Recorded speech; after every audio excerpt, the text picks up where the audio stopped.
Welcome back to the Martinliedtke channel. Good to see you again today, guys. Today, a decode.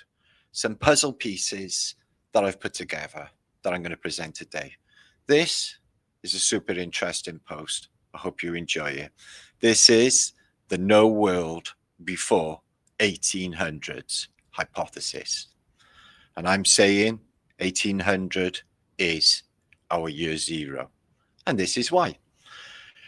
This is what started me on this path of inquiry. And obviously, I'm a pattern recognition person, and I noticed a pattern repeating. I'm going to show you this pattern, this overwhelming truth, today on this post. And this will be part 1 of 2 in this series. The next will be Saturday coming in 2 days' time. What I noticed was the litter, the rubbish that piles up everywhere. You can see here locally that some people have put dog poo bags on a fence. Very kind. But what is apparent to me is that in the modern day, piles of rubbish just mount up, piles of garbage.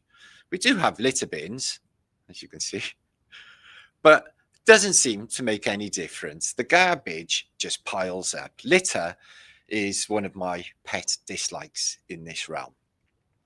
Anyway, but what about the ancients? What did they do with their litter? Now, remember, there must have been trillions of people that went before us. What happened to all of their cups and their plates and their items and their everyday stuff? Where is it all? Now, have a think, shall we? Now, couple this with a missing civilization, missing people, no toilets in Tartaria, and they had no waste. They didn't even have any dead.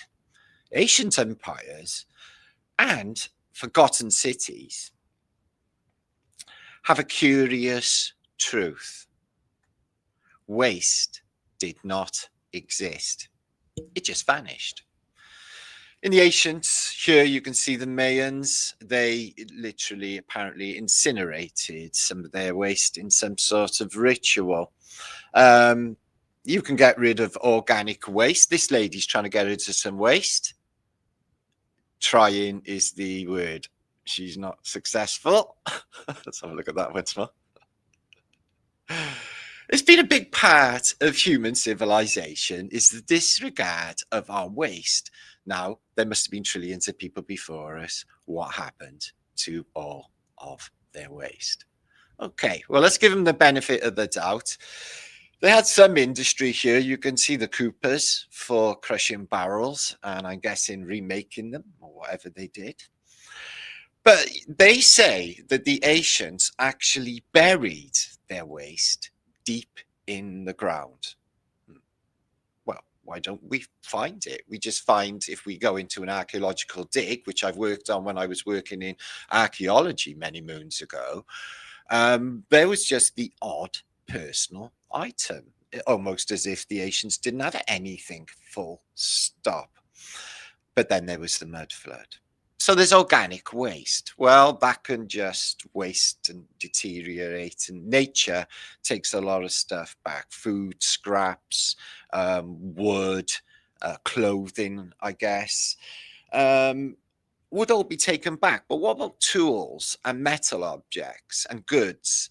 Do they decompose? You can see evidence of the old world being smashed up here in the Edwardian or the later period. So recycling, okay, we'll give them the benefit of the doubt. They were great recyclers, and they recycled everything in the antique world. Here in my childhood, we still have now in the present day in Wales, the rag and bone man. Any old iron, any old iron, any old iron. And they would take just about anything. They would sell just about anything. And that is the old world of Britain. But waste. You can see that there's a lot of waste. Now, in the old world, okay, in the Victorian world, excuse me, they had Victorian rubbish dumps. Now, when I was in the building, working in buildings, I was working on one site and it was built on top of an old Victorian rubbish tip. And when I dug to a shovel's depth, there were what were called pop barrels, which were old lemonade bottles and old medicine bottles. So I dug them up by the plenty and I brought them home, and I still have some of them in my possession to this day. What I dug up with this Victorian tip. Okay. And then later than the Victorian tips, we had landfill sites where we just piled up little mountains of our rubbish, and it's there, and then it's covered over with grass, little ports to seep out the methane, and there you go. Nobody knew it was there. But what about all of the waste of the old world? They use china pots. Now there is a large pile of china pots. Apparently, they've been, clay pots. Clay pots that they've been going through in Jerusalem for the last 100 years. An archaeological dig, and they apparently just had clay pots, chucked them out the window, never reused them again. So there are piles of clay pots. So they didn't have any fine porcelain or anything like that, which we know they did in apparently the what they call classical Roman world. You only find the odd deluxe item, I guess you could say. Anyway. So what you find is waste management, just like everything else, didn't actually come in until the 1800s, just like records and everything else. And the 1700s items are worth a fortune, and there are only a few, like not many, books from the 1700s, but never hardly the early 1700s. I think there's something really catastrophic, if not a calendar switch off, happened in the 1700s. All you find when you look into it is a very sparse, any well, no, hardly any records, but sparse records on the 1700s and prior to that. And it is just fires, and it is just one disaster after another, apparently, in the 1700s. So, what about all of the ash and the waste of dead people? Okay, maybe they sprinkled it all over the ground. Now, there was the ash spreaders that spread it over the fields to help with growth, apparently, in the 1800s. These were called rakers. But as I said, waste management didn't actually get introduced until much later. So, where is the waste of thousands of years? Buried in forgotten pits, maybe. Maybe.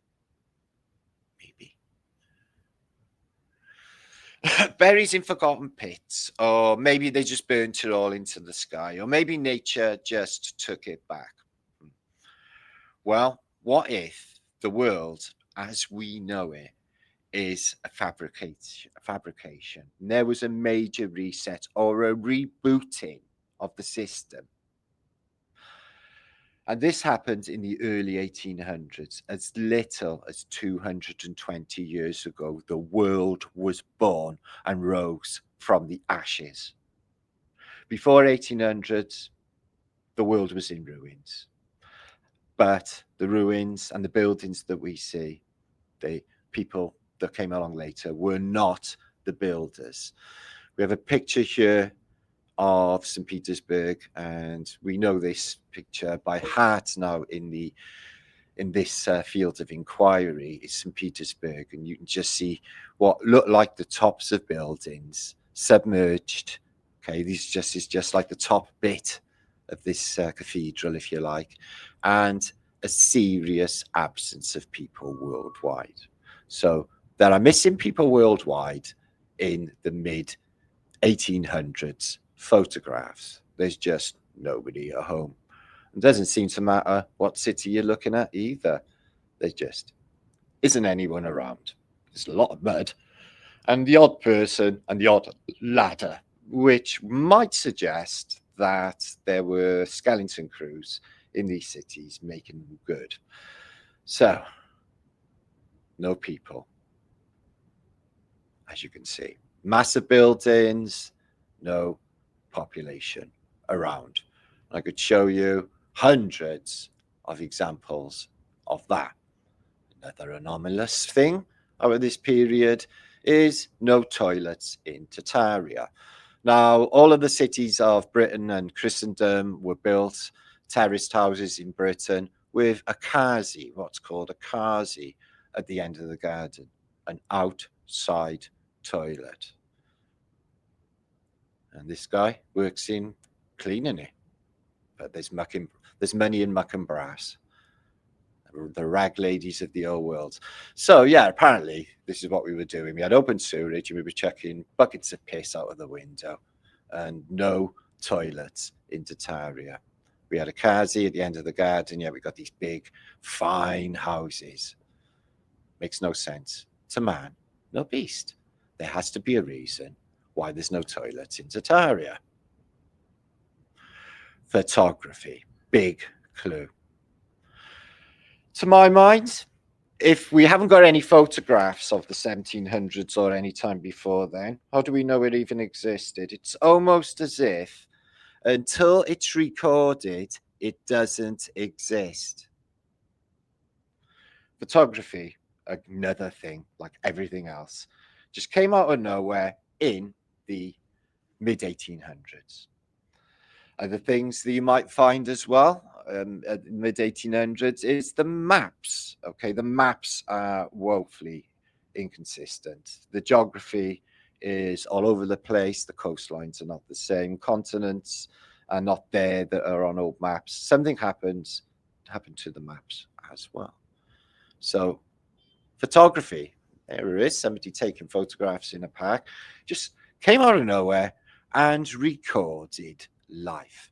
Before that period, no life was recorded. Photography is a big clue.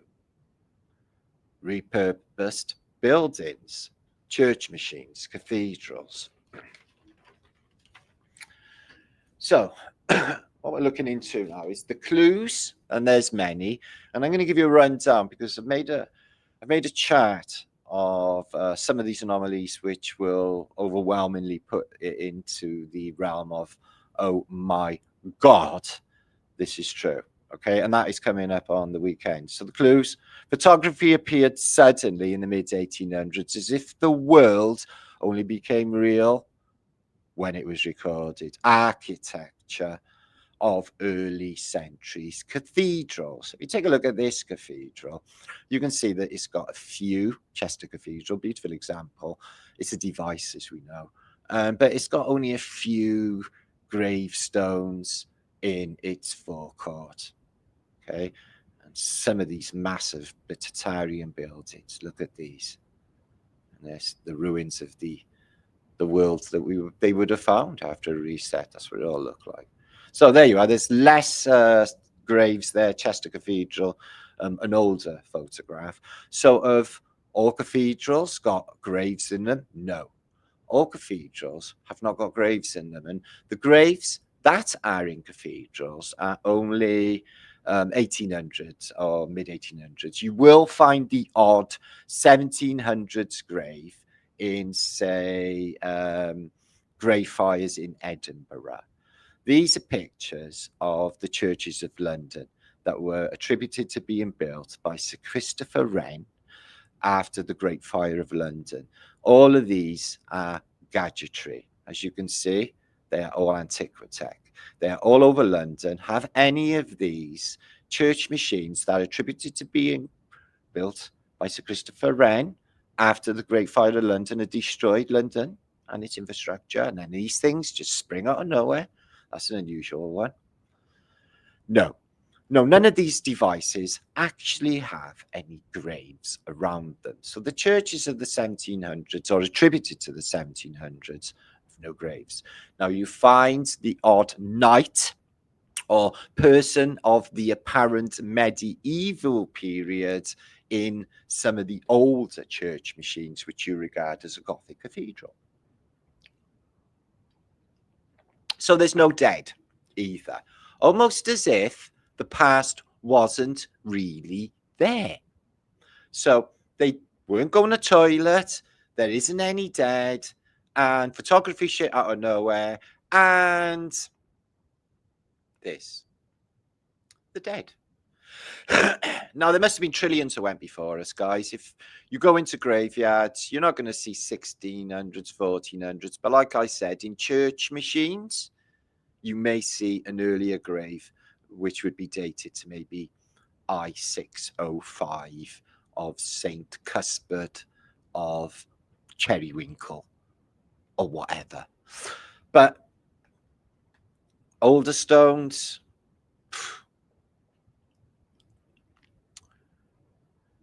everything just seemed to shit. I don't know, excuse the phrase, but it is true in the 1800s. Before then, well, they dig up the odd skeleton. Phantom dating hypothesis, that is definitely on the table. I'm going to talk about that in a minute. So, Greco-Romano architecture all over the realm. Every country got this stuff. It's absolutely fantastically big. It's massive. And it is everywhere, okay? It's Greco-Romano palaces. But the thing is they seem too advanced. They're too uniform and too plain wide. Who built them? Who built them? Well, I know who I think, but there aren't any blueprints for any of these devices. None. Then later came a mud flood where the cities were buried. This was a cataclysmic event. And I think it happened maybe 2,500 years ago. How can you explain the advanced geometry, fractal geometry and technology behind star forts? Again, an old world technology. Again, left over to the inheritors. Again, we don't even understand them. Absolutely fantastical, surrounding all the old world cities. Just amazing. So there was a cataclysmic event and there was a mud flood. This is assured. The narrative, okay, now remember, records started in the 1850s, okay, guys, all the records. The 1800s marked the dawning of a new era, the first chapter in a possible new simulation, if that's what this place is. A post-cataclysmic reboot with implanted histories, rewritten histories, repurposed ruins like star forts, the Greco-Romano buildings, and the church machines, which are cathedrals. And a population arriving in the world that was already built and already here.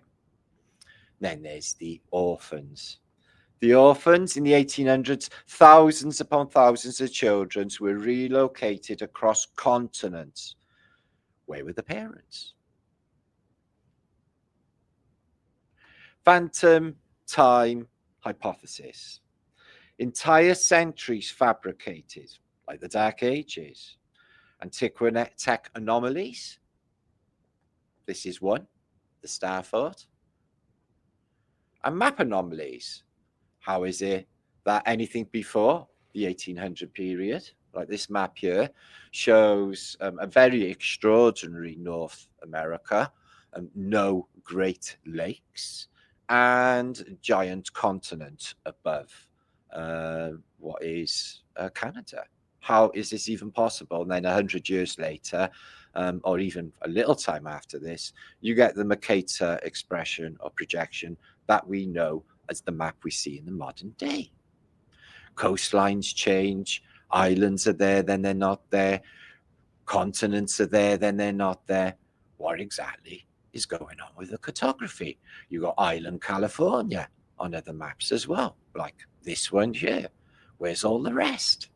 Still underwater maybe after a major reset cataclysm? Very possibly. Do I think that there's been added time? I think there's been time taken away. And I think that the calendar was indeed stopped for a certain period of time, is what I think. And all will be explained on my next video. Other anomalous things was the sudden industrialization of the world. Apparently, seemingly happening in sometime in the 1700s, is we get steam power, we've got thermodynamics down, sciences are blooming, and then you get everything in the world turning up. Industrialization, giant magnetos, giant power plants generating electricity then later.